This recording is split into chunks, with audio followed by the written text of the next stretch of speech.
रानू चिड़िया और कालू कौवा जंगल में उड़ते हुए जा रहे थे कि सामने एक बूढ़ी चिड़िया बैठी हुई थी। दोनों दोस्त बूढ़ी चिड़िया के पास चले जाते हैं और बूढ़ी चिड़िया से कहते हैं, माँ जी, क्या इस जंगल में हमें कहीं से मीठा फल मिल सकता है? माँ जी, बहुत भूख लगी हुई है। अगर मीठा फल मिल जाए तो हम गरीब पक्षी खाकर अपनी भूख मिटा लेंगे। बेटा, मेरे पास मीठा फल नहीं है। मैं आपको 2 छोटे पौधे दूंगी। जब ये पौधे बड़े होंगे तो इस पर इतने फल लगेंगे कि कभी ख़त्म नहीं होंगे। ये सुनकर रानू चिड़िया खुश हो जाती है, लेकिन कालू कौवा इतना खुश नहीं होता। इतने छोटे छोटे पौधे कब बड़े होंगे और कब इन पौधों पर फल लगेंगे? मैं तो बूढ़ा हो जाऊंगा काम करते करते। कौवे भैया, अगर हम मेहनत करेंगे तो हमें हमारी मेहनत का फल ज़रूर मिलेगा। कौवा और चिड़िया बूढ़ी चिड़िया माँ से अपना अपना पौधा लेते हैं और वहाँ से आगे बढ़ते हैं। रास्ते में उन्हें एक पेड़ से 2 मीठे फल मिल जाते हैं। कालू भैया, हमें भोजन मिल गया। मीठे फल खाकर हमारा पेट भर जाएगा। कौवा और रानू चिड़िया अपना अपना मीठा फल खा लेते हैं और पौधे उठाकर अपने घरों को वापिस आ जाते हैं। रानू चिड़िया अपने घर के पास आंगन में अपना पौधा लगाती है। मेरा पौधा तो लग गया, अब मैं जल्दी से अपने पौधे को पानी दे देती हूँ। रानू चिड़िया नदी पर जाती है और नदी से पानी भरकर लाती है। रानू चिड़िया अपने पौधे को अच्छी तरह पानी दे देती है, लेकिन कालू कौवा बहुत आलसी कौवा था। वो हर काम को देर से करता और मेहनत करने से तो उसकी जान जाती थी। अब तो मैं थक गया हूँ, मैं ये पौधा कल लगाऊंगा। ऐसे सोचते हुए कालू कौवा सो जाता है और खर्राटे लेने लगता है। सुबह हो जाती है। कालू कौवे के पौधे के पत्ते मुरझा चुके थे। ये पौधा तो सूख जाएगा, मुझे इस पौधे को जमीन में गाड़ देना चाहिए। कालू कौवा उस पौधे को जमीन में गाड़ देता है। हो गया, अब मैं नाश्ता कर लूं, बाद में आकर इसे पानी दे दूंगा। कालू कौवा नाश्ता करने जंगल चला जाता है। रानू चिड़िया ने दूसरी बार अपने पौधे को पानी दे दिया था, लेकिन कालू कौवा सारा दिन आवारा घूमता रहता है और फिर शाम के वापिस आता है। उसके पौधे के बाकी कुछ पत्ते भी सूख चुके थे, सिर्फ एक पत्ता ही बचा था। अब मैं अपने पौधे को पानी दे देता हूँ। कालू कौवा नदी पर जाता है और नदी से पानी भरकर पौधे को दे देता है। ऐसे ही दिन गुजरते गए। रानू चिड़िया का पौधा बड़ा होता गया और दूसरी तरफ कालू कौवे का पौधा बहुत आहिस्ता आहिस्ता से बढ़ रहा था, क्योंकि कालू कौवा अपने पौधे का ख्याल नहीं रखता था। वो कई दिनों बाद अपने पौधे को पानी देता। रानू चिड़िया अपने पौधे का बहुत अच्छी तरह ख्याल रखती थी। वक्त गुजरने के साथ साथ रानू चिड़िया के पौधे पर फल लग जाते हैं और रानू चिड़िया का पौधा एक बड़े पेड़ में बदल जाता है। मेरी मेहनत रंग लाई, मेरे पेड़ पर बहुत सारे फल लग गए हैं। अब मैं मजे मजे से अपने पेड़ से फल खाऊंगी। रानू चिड़िया अपने पेड़ से टोकरी भरकर फलों की तोड़ती है। कालू कौवे का पौधा पूरी तरह सूख चुका था और कालू कौवा रानू चिड़िया के फलदार पेड़ को देखकर बहुत ज्यादा जल रहा था। ये फलदार पेड़ मेरा होता तो मैं भी इस पेड़ से मजे मजे के फल खा सकता, लेकिन मैं रानू चिड़िया को इतनी आसानी से इस पेड़ से फल नहीं खाने दूंगा। रात हो जाती है। रानू चिड़िया अपने घर में जाकर सो जाती है। कालू कौवा अपनी टोकरी लेकर आता है और रानू चिड़िया के पेड़ से सारे फल तोड़ लेता है। अब रानू चिड़िया सुबह यहाँ बैठकर रोएगी। किसी पक्षी ने मेरे फल चोरी कर लिए। बहुत मजा आएगा रानू चिड़िया को रोती हुई देखकर। कालू कौवा अपने घर जाता है। सुबह हो जाती है। रानू चिड़िया उठती है और अपने पेड़ के पास जाती है तो उसके पेड़ पर पहले से भी ज्यादा फल लग चुके थे। रानू चिड़िया एक मीठा फल तोड़कर खाती है। आज मैं बुलबुल और कबूतर को भी मीठे फल देने जाऊंगी। बूढ़ी माँ ने कहा था कि सब मिलकर इस पेड़ से फल खाना। कालू कौवा सोकर उठता है। भोजन ढूंढने जाने की कोई चिंता नहीं है, मैं मजे से मीठा फल खाता हूँ और फिर से सो जाता हूँ। कालू कौवा टोकरी से एक मीठा फल उठाता है, लेकिन उन फलों को कीड़ा लग चुका था। अरे, इन फलों में तो कीड़े हैं। ये फल रातों रात खराब कैसे हो गए? हाय मेरी किस्मत, ये क्या हुआ मेरे साथ? कालू कौवा घर से निकलता है और चिड़िया के पेड़ की तरफ देखता है। चिड़िया का पेड़ फलों से भरा हुआ था। लाल लाल मीठे फल धूप में चमक रहे थे। कालू सच ही कहते हैं, हमेशा फल मेहनत का ही मिलता है। चिड़िया को उसकी मेहनत का फल मिल गया और मुझे मेरे बुरे कामों की सजा। प्यारे दोस्तों, इस कहानी को लाइक, अपने दोस्तों के साथ शेयर और चैनल को सब्सक्राइब करना बिल्कुल मत भूलना। आपका धन्यवाद। रानो चिड़िया की ऐसी कहानियाँ सुनने के लिए YouTube सर्च बार में रानो चिड़िया की कहानी लिखें या फिर ये बटन दबाकर बोलकर कहें रानो चिड़िया की कहानी। चील दी, तुम चिंता ना करो, वो पक्षी जितने भी चालाक हैं, मैं उन्हें अपने जाल में फंसा ही लूंगा। कालू कौवे, अगर किसी तरह तुम मुझे कोई छोटा बच्चा खाने को लाकर दो, फिर मेरी और तुम्हारी दोस्ती पक्की हुई। चील से वादा करने के बाद कालू कौवा जंगल में जाता है। चलो छोटे तोते, मैं तुम्हें दूसरे जंगल की सैर करवाता हूँ।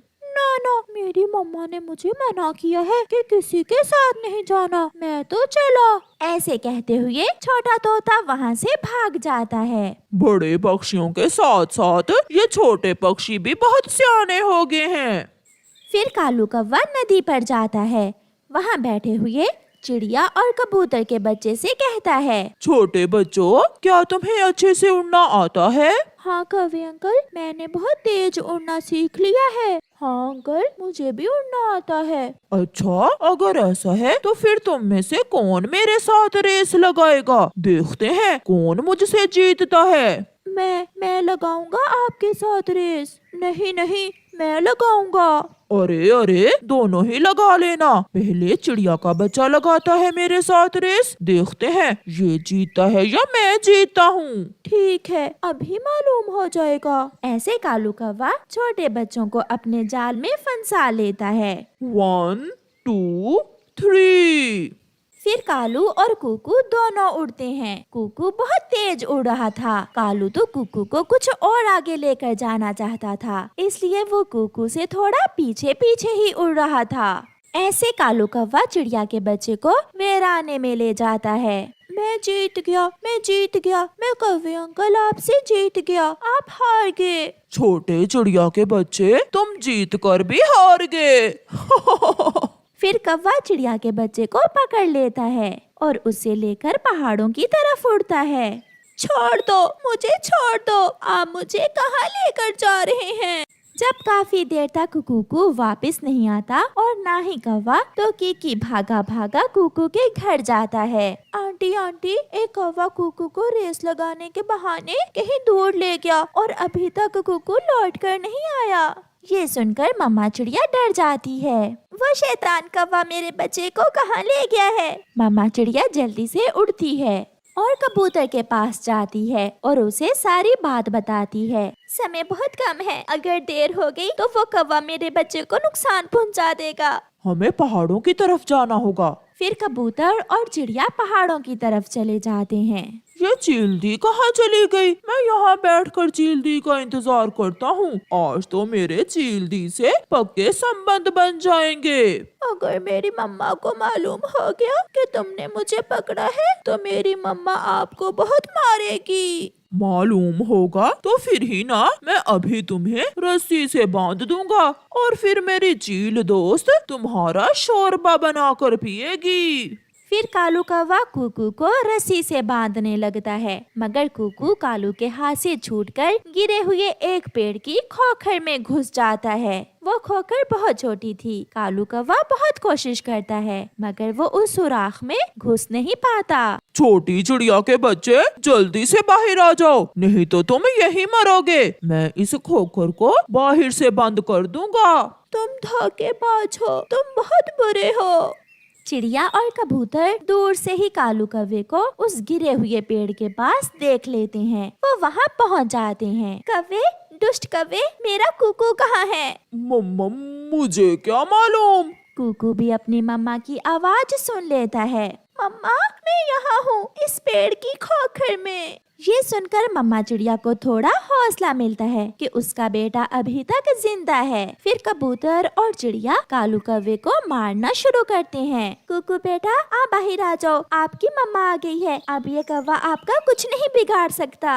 कुकू आहिस्ता आहिस्ता उस खोखर से बाहर आ जाता है। मुझे माफ कर दो, मैं फिर कभी दोबारा ऐसा काम नहीं करूँगा। दूसरों के बच्चों पर अगर तुम्हें दया नहीं आती तो हमें भी तुम पर दया नहीं आती। फिर चिड़िया और कबूतर कौवे को उस पेड़ की खोखर में धकेलकर बाहर से सुराख को बंद कर देते हैं। अब तुम इसी खोखर में मरोगे। तुम्हारे जैसे बुरे कौवे का यही अंजाम होना चाहिए। चिड़िया अपने बेटे को सुरक्षित लेकर वहाँ से चली जाती है। कुकू ने हिम्मत से काम लिया और डरने की बजाय हिम्मत दिखाई और अपनी जान बचा ली। चिड़िया के बेटी गुड़िया हर रोज सुबह सवेरे उठती, वो अपने दांत साफ करती और नाश्ता करने के बाद अपने स्कूल चली जाती। वो अपनी मम्मा को तंग ना करती, वो तो स्कूल में पढ़ती भी बहुत अच्छा थी। पड़ोसी कौवों का बेटा जग्गू हमेशा अपनी मम्मा को तंग करता। उठो उठो बेटा, तैयार हो जाओ, स्कूल जाना है बेटा। मुझे सोने दे मम्मा, मुझे बहुत नींद आ रही है। उठते हो या एक लगाऊं? अपने पापा के डर से जग्गू जल्दी जल्दी उठता है और स्कूल चला जाता है। जग्गू, तुम आज फिर लेट आए हो। टीचर, लकड़ियाँ गीली थी, आग जलाने के लिए बहुत मुश्किल हो रही थी मम्मा को। ऐसे वो हर दिन अपने टीचर से कोई नया झूठ बोलता था। स्कूल से वापस जाते समय गुड़िया जग्गू से कहती है, जग्गू देखना, इस बार मैं फर्स्ट पोजीशन लूंगी और मेरी मम्मा मुझे नए शूज लेकर देंगी। तुम कभी पहली पोजीशन नहीं ले सकती हो। जग्गू तो गुड़िया से बहुत जलता था। वो हमेशा गुड़िया को तंग करता था। गुड़िया अपना बैग नदी के पास रखती है और जब गुड़िया नदी से पानी पीने जाती है तो जग्गू उसकी मैथ की बुक चुराकर भाग जाता है। गुड़िया अपना बैग लेकर घर जाती है। मम्मा मम्मा, मेरी मैथ की बुक नहीं है, किसी ने मेरी मैथ की बुक चुरा ली है। बेटी, मैंने कितनी बार आपसे कहा है कि अपने बैग का ध्यान रखा करो। गुड़िया बहुत परेशान हो जाती है। मम्मा, कल मेरा मैथ का पेपर है। मम्मा, अगर मैंने पढ़ाई न की तो मैं फेल हो जाऊंगी। गुड़िया बेटी, अब तो एक ही उपाय है, आप छोटे मिट्ठू तोते की किताब से जाकर पढ़ लो। फिर गुड़िया अपने पड़ोसी छोटे मिट्ठू तोते के घर जाती है और वहाँ जाकर मिट्ठू तोते के साथ बैठकर उसकी किताब से पढ़ाई करती है। दूसरे दिन जब मैथ का पेपर होता है तो जग्गू बहुत खुश था कि गुड़िया तो आज पक्की फेल होगी, मगर गुड़िया अपने सारे क्वेश्चंस ठीक करती है। आज मैथ के पेपर में सबसे ज्यादा नंबर गुड़िया के हैं। ये सुनकर जग्गू हैरान हो जाता है। मगर टीचर, गुड़िया के पास तो मैथ की बुक ही नहीं थी। ये सुनकर गुड़िया हैरान हो जाती है। जग्गू, मगर तुम्हें कैसे पता चला कि मेरे पास मैथ की बुक नहीं है? इसका मतलब मेरी मैथ की बुक तुमने ही चुराई होगी। नहीं, मुझे नहीं मालूम तुम्हारी बुक कहाँ है। जग्गू ऐसा कहते हुए वहाँ से भाग जाता है। ऐसे ही दिन गुजरते गए और फिर एक दिन गोरी कौवी अपने बेटे जग्गू से कहती है, जग्गू सुन लो, मेरी बात कान खोल कर सुन लो। अगर पहली पोजीशन तुम्हारी नहीं आएगी तो उस चिड़िया की बेटी की भी नहीं आनी चाहिए, वरना तेरे पापा तुझे ताने देंगे। मम्मा आप चिंता न करें, मैं कुछ ऐसा करूँगा कि गुड़िया पोजीशन तो क्या, वो एग्जाम्स में फेल होगी। फिर एग्जाम्स आ जाते हैं। गुड़िया सारी रात लालटेन की रोशनी में बैठकर पढ़ाई करती और जग्गू कौवा सारी रात सोया रहता। आज गुड़िया बहुत खुश थी। वो अपनी मम्मा से कहती है, मम्मा, आज मेरा एग्जाम है, मैं आपका नाम रोशन करके ही घर लौटूंगी। मुझे गर्व है अपनी बेटी पर। गुड़िया अपने घर से निकलती है। रास्ते में उसे जग्गू कौवा मिलता है। वो गुड़िया से कहता है, गुड़िया, आपको मेरी मम्मा बुला रही हैं। आपकी मम्मा? मैं अभी उनकी बात सुनकर ही स्कूल जाऊंगी। गुड़िया जग्गू की मम्मा गोरी कौवी के पास जाती है। आंटी, आपने मुझे बुलाया है? हाँ गुड़िया, ऐसा करना, मेरे जग्गू बेटे को थोड़ी बहुत नकल करवा देना। जब जग्गू की मम्मा गुड़िया से बात कर रही थी तो जग्गू कौवा गुड़िया के बैग से उसकी इंक निकाल लेता है। नहीं आंटी, टीचर चीटिंग करवाने वाले बच्चों को स्कूल से निकाल देते हैं। गुड़िया अपने स्कूल चली जाती है। हो गया काम जग्गू बेटा? हाँ मम्मा, हो गया, मैंने गुड़िया की इंक निकाल ली है। अभी एग्जाम शुरू होने में थोड़ा टाइम था जब गुड़िया देखती है कि उसके बैग में इंक नहीं है। मेरी इंक कहाँ गई? ऐसा कहते हुए गुड़िया भागती है। वो स्कूल के गार्डन से कुछ फूल तोड़कर उन्हें एक ढक्कन में निचोड़ती है और इंक तैयार करती है। वो फूलों के रस से बनाई हुई इंक से अपना एग्जाम देती है। वो बहुत खुश थी। आज के एग्जाम्स में से फर्स्ट पोजीशन ली है गुड़िया ने। गुड़िया के लिए क्लैपिंग होती है। टीचर, ऐसा कैसे हो सकता है? गुड़िया के पास तो इंक नहीं थी। ये सुनकर गुड़िया हैरान हो जाती है। तो इसका मतलब मेरी इंक तुमने चुराई थी। जग्गू, याद रखना, दूसरों से जलने की बजाय अपने काम पर ध्यान दिया करो तो तुम भी कामयाब हो सकते हो। प्यारे दोस्तों, इस कहानी को लाइक करना बिल्कुल मत भूलना। आपका धन्यवाद।